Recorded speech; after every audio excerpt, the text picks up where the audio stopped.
Hello, today I would like to welcome you to Terrence Sr. and Terrence Jr.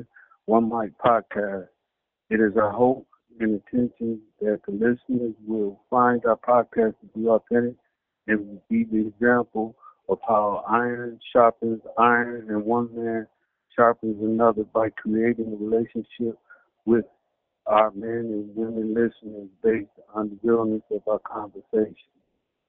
The first episode of our podcast is inspired by the excerpt from the book The Power by Rhonda Burns called Life Follows You.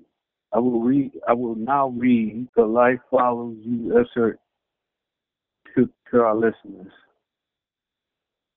Destiny is no matter of chance. It is a matter of choice by William Jennings Bryan, United States political leader. Life follows you. Absolutely everything you experience in your life is a result of what you have given out in your thoughts and feelings, whether you realize you have given them or not.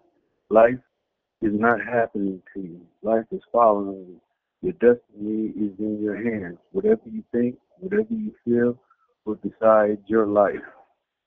Everything in life is presented to you for you to choose what you love. Life is a catalog, and you are the one who chooses what you love from the catalog. But are you choosing the things you love, or are you choosing, or are you too busy judging and labeling the bad things? If your life is far from wonderful, then you inadvertently label all the bad things.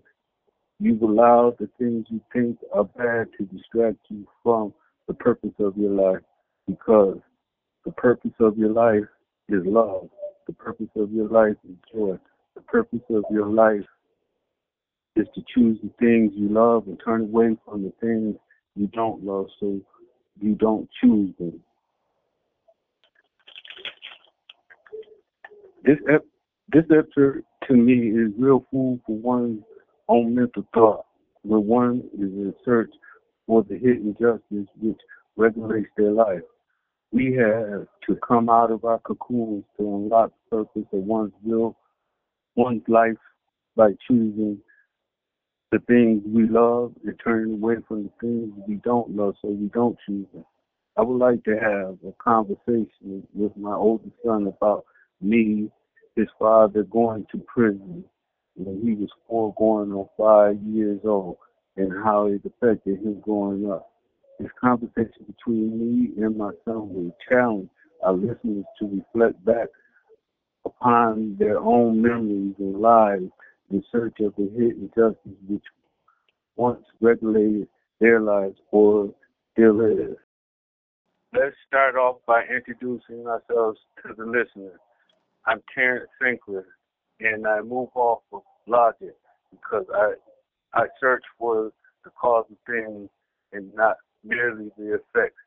I've been incarcerated for over 29 years for allegedly committing the crimes of attempt murder and other related charges.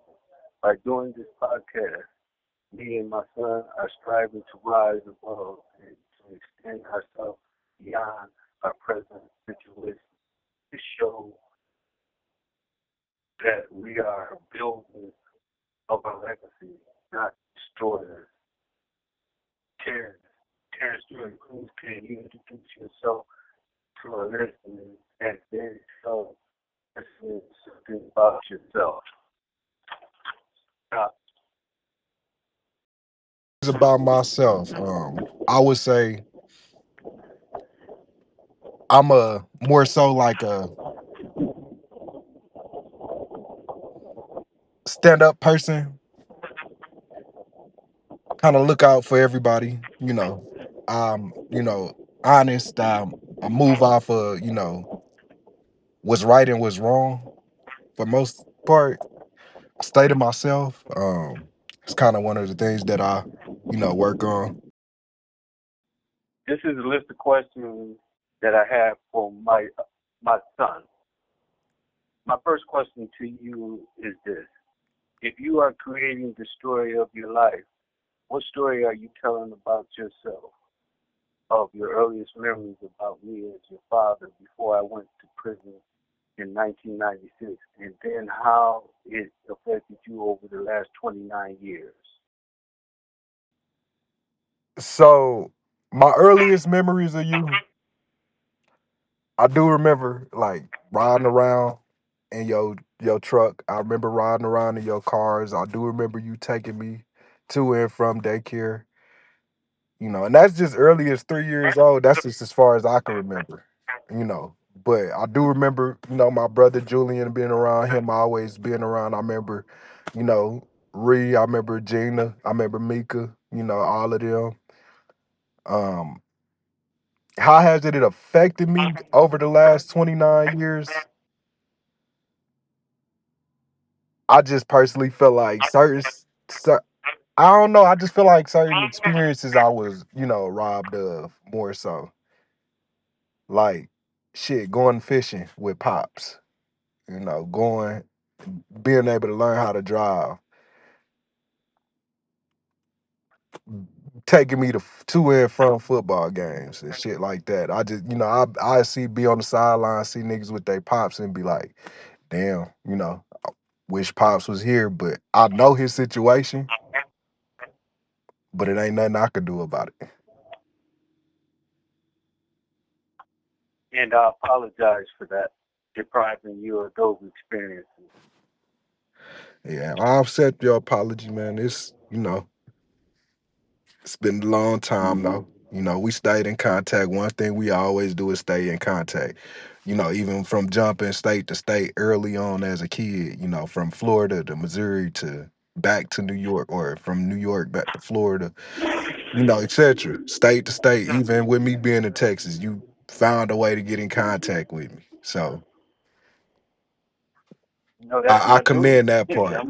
I commend that part. And that's one thing that I did take from you, regardless of whatever the situation may be or the situation may be, keep trying. Hmm. I made a promise to you when you was born, and I held you in my arms for the first time. I will always be there for you, and no matter our situation, like you said, I found a way to find you. That's that's what was the most important thing to me. And yeah, for you to do it from behind walls is even more commendable because, niggas can't even find niggas or people can't even find people on the regular. Just people can't even Mm, find their parents just looking for them on the internet, just staying in contact. You'd be surprised. But mm. that's more commendable and honorable than anything. Now I commend your mother. She never denied me access to you when you were younger. That I commend her about. No matter what we went through in life, she never denied me you, and I deeply appreciate her for that. This is my next question. Living in a single parent home with your mom, were there any men in my absence that taught you that work is destiny and the individual who works for a living to secure the needs of himself and those who are dependent upon him is manifesting attributes of manhood and of character. And such a man is more valuable, responsible, and conscious of the needs of his loved one. Um, Men wise, it's probably one, but it was briefly, because he passed away. But Craig, that probably was the only one, and it was more so on the fact that because we was bumping heads early, like I wasn't accepting of, you know, my mama dating somebody and we staying with Granny. I felt like it should have been us first, then that next. But once she got us back, and we moved back to New York, first, he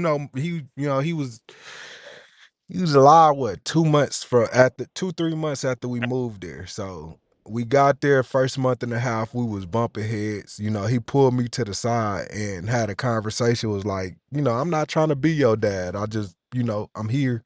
I'm with your mama. I love her. I respect her. I'm not trying to be your dad. You got a dad. I'm just here for you whenever you need me. And after we had that conversation, everything was green, but it just ended, briefly. A month and a half later, he died. Mm. As a father,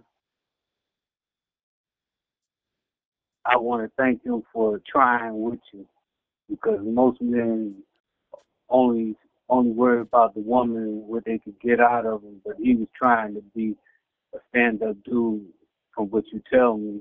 And like I said, may his soul rest in peace. Yeah. And I Rest in peace to him. appreciate him. Okay, when I went to prison and then a couple years later your mom went to prison, did you now feel abandoned by both me and your mom? Um, Abandonment, no, cause y'all kind of stayed in contact. Mm. No, I And then I again, feel I just feel like, I mean, as far as abandonment, no. I mean, I didn't know my mama was in jail for a long time. I mean, it wasn't nothing that was coming back to us that she was locked up. It was just she gone, Mustafa here. It's like we went to Florida, we got there, Mustafa was with us, and you know, it just was Mustafa in the house. He the little brother. mm, So it was how it like, feels to have a little brother. how did it feel to have a little brother? Shit, it felt great. I mean, that's I felt like that was another addition to the family. I ain't have to be the youngest no more. Oh, you was. Now think about it, you was the youngest. Yeah, I ain't have to be Okay, the youngest okay. no more. Oh man. Uh, do you appreciate your grandfather Griffin, Miss Lil, and your aunt Glenda's help raising you when you were younger? Yeah, I appreciate all of them. Grandpa and Grandma Lil, they I don't know. It was just they brought that family vibe. It was like more so like everybody was over there. Everybody was cool with them. Everybody knew with them. Knew them. The church knew them.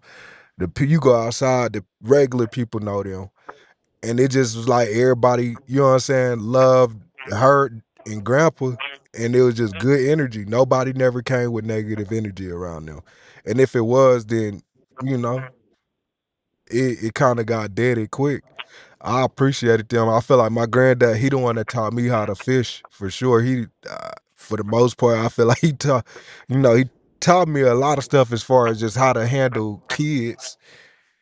Cause I know I was a wild one, and yeah, he was older, so sick in his Mm. 60s. So for him to be dealing with a 9 or 10 year old as bad as hell, I commend him for that. Cause I would have been kicking ass. And then they also had a good Okay. support system too. They had their kids. So, whenever we got out of line, they came, my uncles came, uh, Uncle Shamari came, all of them, all of them. It was, and then Glennis, she definitely had all our cousins and stuff. So we was over there, with them spending time. That's all we knew. Them was our first cousins that we knew. Didi and Andrea. Hmm. And them the first cousins we knew. So that we was always over there with them.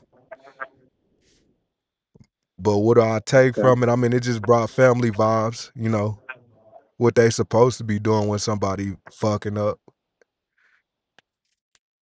Mm. How did your grandmother, Miss Madeline, change your life when she got custody of you and your brother, Fat Man Mustafa? And then,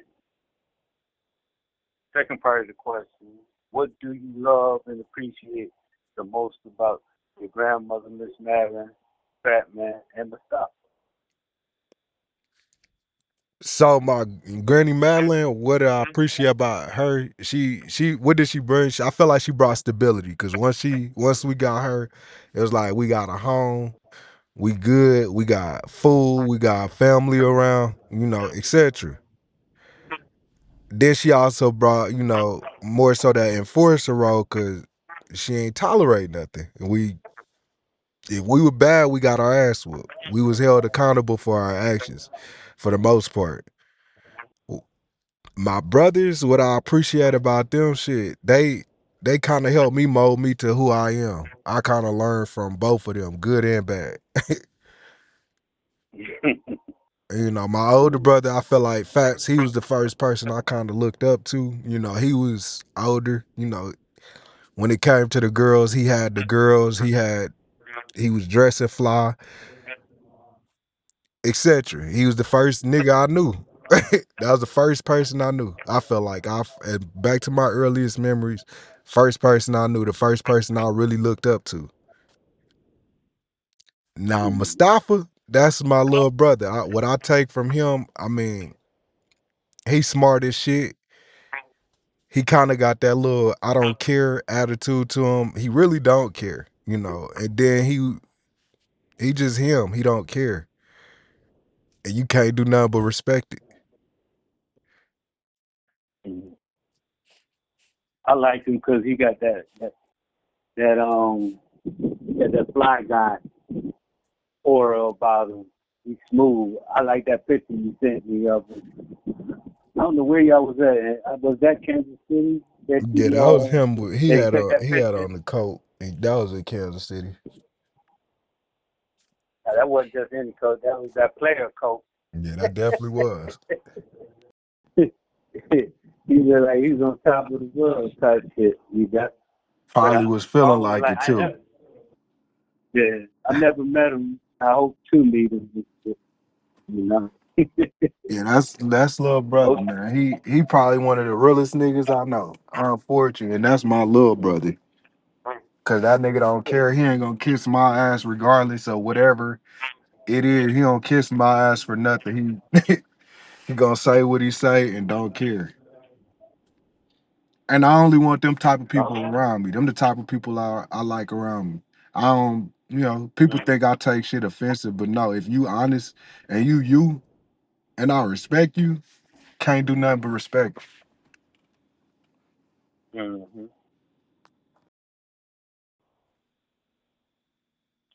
Tell me, what was it like growing up in Rochester, Florida, and Kansas City culture? And how did these three different city cultures shape you into the man you are now?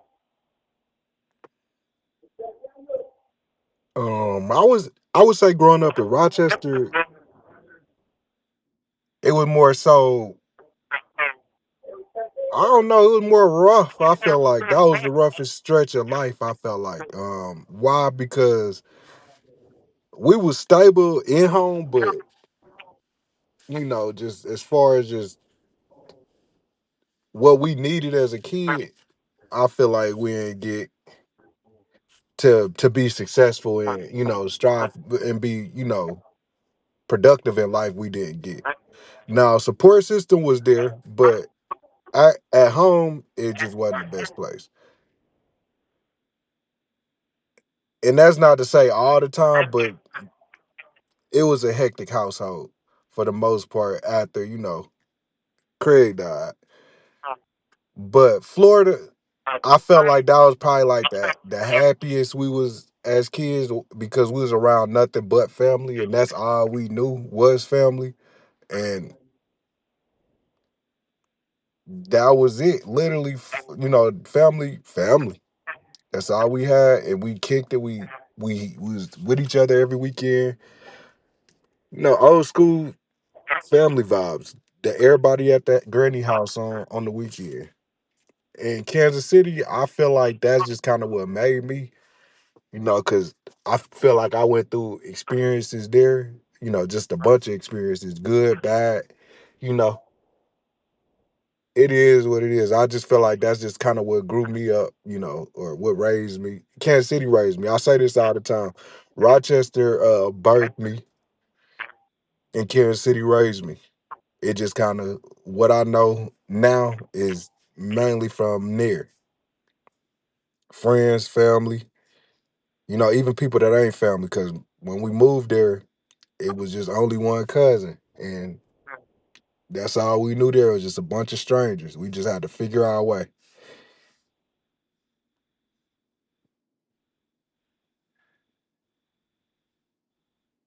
What uncles live with you down in Rochester, Florida, and Kansas City that helped you help you grow as In a young man? Rochester, um, my uncle Les, I say him because he was more so like the enforcer early on. Like nigga built, cut Aki, big and shit. Like nigga got a name in the street. Niggas, you know what I'm saying? Why would you want to fuck with him? And then you a kid, the first, I seen, I remember him punching a hole through the wall. From that point on, I knew he wasn't nothing to fuck with.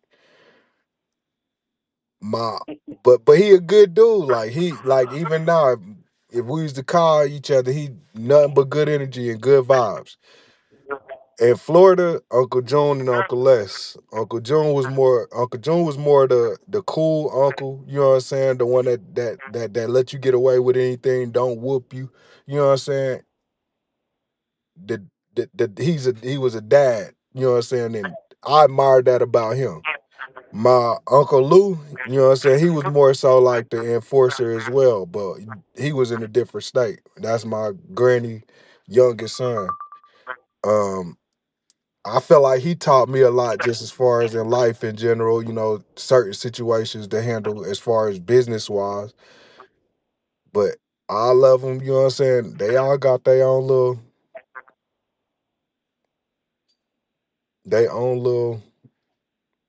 I don't know, I'm gonna end that right there. Their own little ways about them. Man. How did you avoid getting into trouble with the law and not joining any gangs growing up as a teenager? I Secondly, how old were you when you realized that, or even understood the true meaning that your destiny was in your own hands because of whatever you think, whatever you feel will guide your life? so I didn't really avoid trouble. I got in it early on from Mm. like, I say like 13, 14. I was getting in trouble. You fighting all the time. First situation with the law probably was like my freshman year in high school when I went up to the school and beat up a boy. They handcuffed me, took me to a little crazy home where I don't think I needed to be. They didn't take me to a juvenile center. They took me to a psych ward like I was crazy. And then from that point, I mean, I got into a couple instances, where shit, I had to beat somebody up on Christmas and had to sit in the Lee Summit Police Department jail till my granny got me out that night. I ain't really avoid trouble. It kinda came. You just learn from your situations. I'd have been to jail twice, but misdemeanor charges. It was more so, I did 30 days and a 45 days, and that was it. From that point, I kind of just, really just stayed out of it. I got in shit here and there, but with nothing too major that'll land me jail time. Mm. Um, I don't think it's no real age on that. I think you just start recognizing things more as you get older, and that just comes from experiences. mm, Because I feel like I'm still learning things now. Now, as far as learning that you got control of your destiny, I felt like that probably was like more so like 23, 24. Once I start transitioning as far as just staying at home. Once I realized I was getting into fights every time I left the house, it just wasn't worth it. And from that point, I've been cool and productive. Where did that anger come from that made you always want to fight? I ain't have no anger. That's what I was You was trying to tell fighting all people the growing damn up. time. Yeah, listen, it's a cause and effect to things in life. You fuck with somebody, somebody gon' you know what I'm saying? Somebody gonna fuck with you. You can't tell them how they fuck with you, how to fuck with you, or more so, Mm, or how to respond. You can't tell them that. And it was shit. It seemed like every other week somebody new wanted to find out, and it just was what it was. I mean, I mm, got control over that as I got older, more so once I realized, okay, everybody ain't as serious as me. And I take more so account as far as me being in my feelings. Shit, I ain't know how to respond to shit. I ain't know how to use my mouth. I know how to use my hands though. okay. What type of music got you through the good, bad, and ugly times in your life over the last 29 years while I was in prison? Music, I don't know, I'm more so of a 90s music head. Like I like Biggie, I like Pac, I like Bone Thugs and Harmony. I don't be listening to this new shit. I don't really know what's going on. Like it's a new artist every day. I'm stuck in that era, the early 2000s. So I mean, as Mm, far as just music wise, what I listen to, I mean the normal shit, 50 Cent. That was my favorite rapper growing up. Um, Nelly, shit, Pac, Biggie, the old them was my favorite rappers like growing up. That's who I listened to. That's what we knew.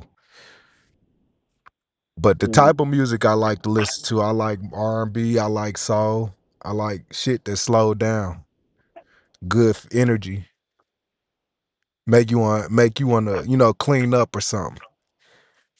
mm. All right.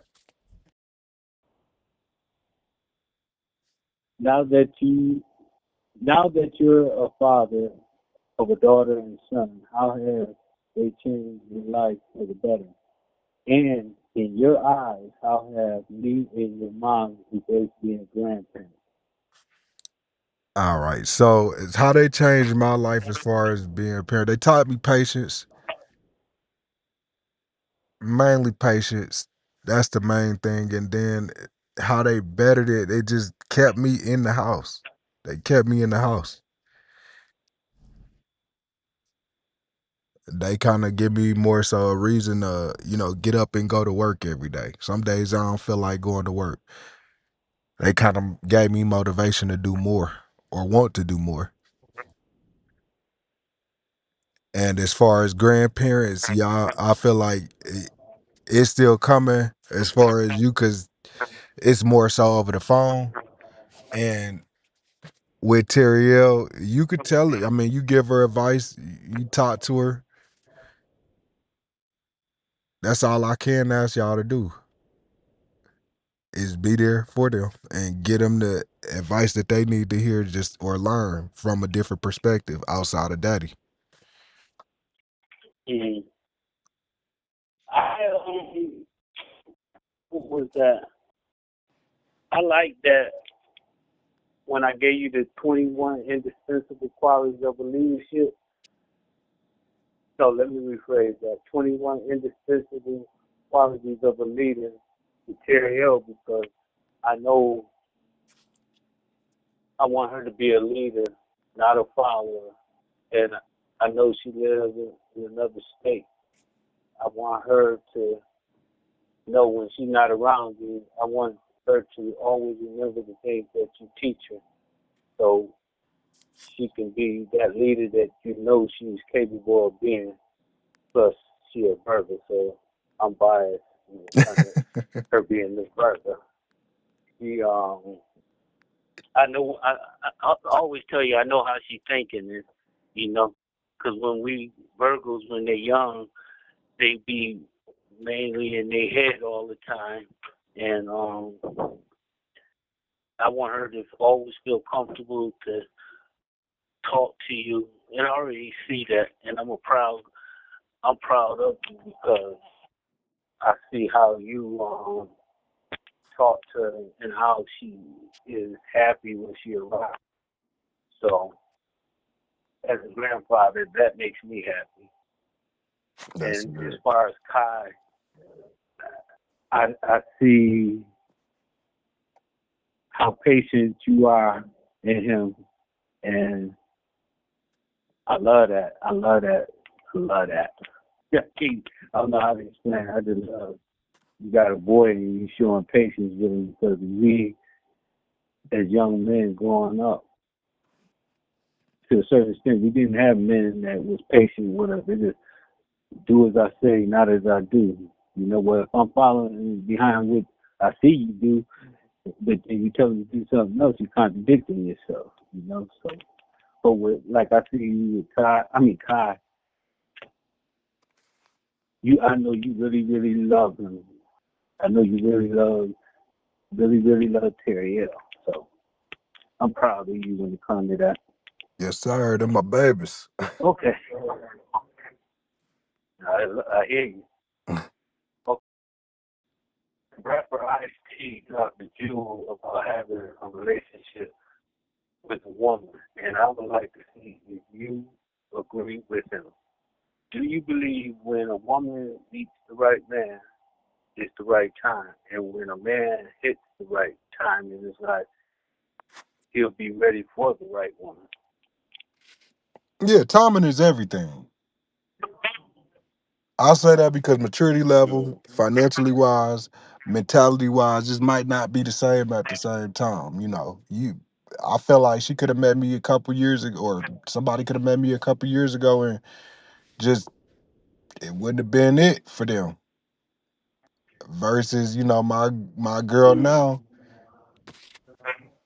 when we started talking, it just was the right time. We just had the same vision, same goals, same mentality about certain things, and it just kind of clicked.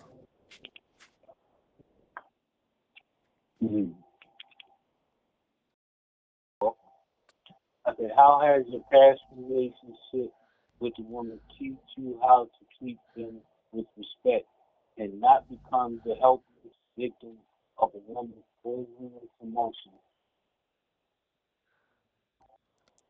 Being accountable,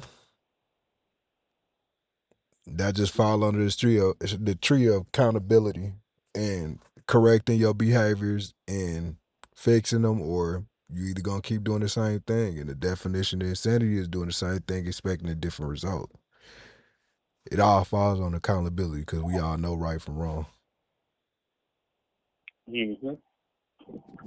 That's good. That's good.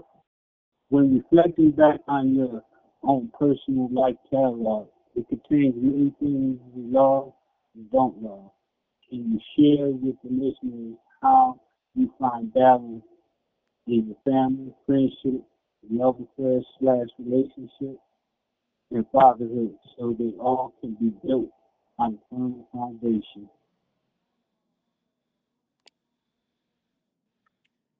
I don't know how I balance it. I just do it. That's all. It's just kind of like either you gonna do it or not. Um, you know how to. I mean, I feel like we as an adults know how to. Tell people we should be able to tell people or communicate when it's not a good time or whatever the case may be. As far as parenting is never a good time, really. I mean, but Mm-hmm. you just got to do it. It's just doing it. Just got to do it. Okay, It's a want to do it as well too. You got to want to do it. that's true. That's true. Okay. How did it feel to meet your grandfather George at your uncle George's wedding in June of 2024? And did you enjoy meeting some of your cousins and other family members from my side of the family that you never met before? How I felt when I met my grandpa, it was just kind of like, okay, this who my father's father is. Let me see what he look like, what I take from him, appearance wise, personality wise. he was cool as shit. So, I get that from him. I took that, I got that from him, you know. Meeting the family was good because I always kind of wanted to know, what that side was like. Growing up in different states, I couldn't really be there, or yeah, I wasn't present for them or a lot of family events, but it definitely was good meeting them, just being around people that you actually related to versus, people that you meet off the street or Mhm. friends. It was definitely good meeting them though. It was a vibe though. And I think they fuck with Now me from for the pic, sure. now from the pictures I seen, that was kind of like the first time I'm like seeing you like happy, you know, around your own and shit, and that made me happy because I always wanted you to feel like you belong, and that was the first time I seen you feel like you belong because it's like a picture with you and Tanisha, and I seen y'all laughing. Then the pictures with you, Antoine, Tanisha, um, who else? Um, Julian. Julian, Myra. Um, when I seen all y'all together, and then there's a picture with Antoine, Tanisha, Nia, Julian.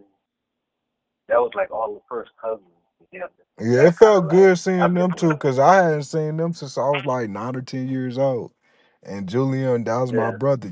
I ain't seen him since I left. You know what I'm saying? So it definitely was good. It's 21 years overdue for sure.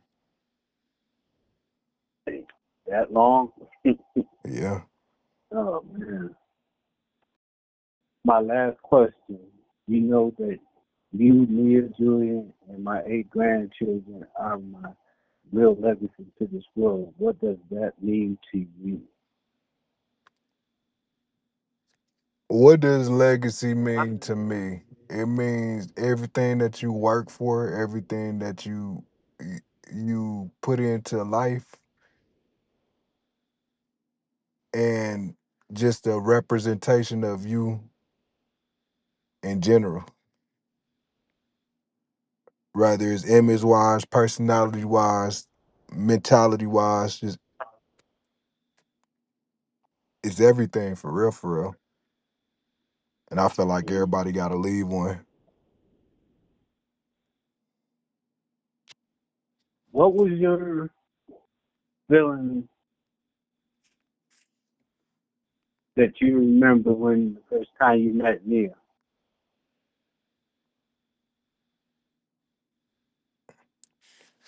Why the hell is she not at this wedding already? I thought she was gonna be there. Why she pulling up? Like, nah, that's just the first time I met her, it was just like, wow, because I mean, it was more so over the phone because I was at work and I just got a call saying that I'm your sister. And it was like, okay, cool. Let me take this in. I'm gonna call right back. And I called her back. We chopped it up. But when I met her in person, it's just like, okay, she funny as shit. She goofy. She cool. Mm. That's little sis. I apologize for that. Nah, My cause you my showed called like a day late. Day too late. Yeah. So I Nah, want but to yeah, thank your she mama cool. because She cool. yeah, I want to thank your mama because I talked to her about that whole situation, which she was already familiar and with, and she like gave it over there, introducing her to you and Julian, and I think that made it easier, you know, Yeah. She cool though. it made That's it sis. easy. Mm. Get on my nerves, but I love Oh yeah. her. That's her job and duty. No, I kind of understand now that you have a daughter, and how you react to Terriel and what I miss with growing up without her is it, you know. And I guess I'll spend a lot of time trying to make it up with her because she's my first daughter, and I miss growing up with her, and I always want her to know that I love her and she means the world to me, you know. And I know she loved me. That's my daughter. You have 1 minute left.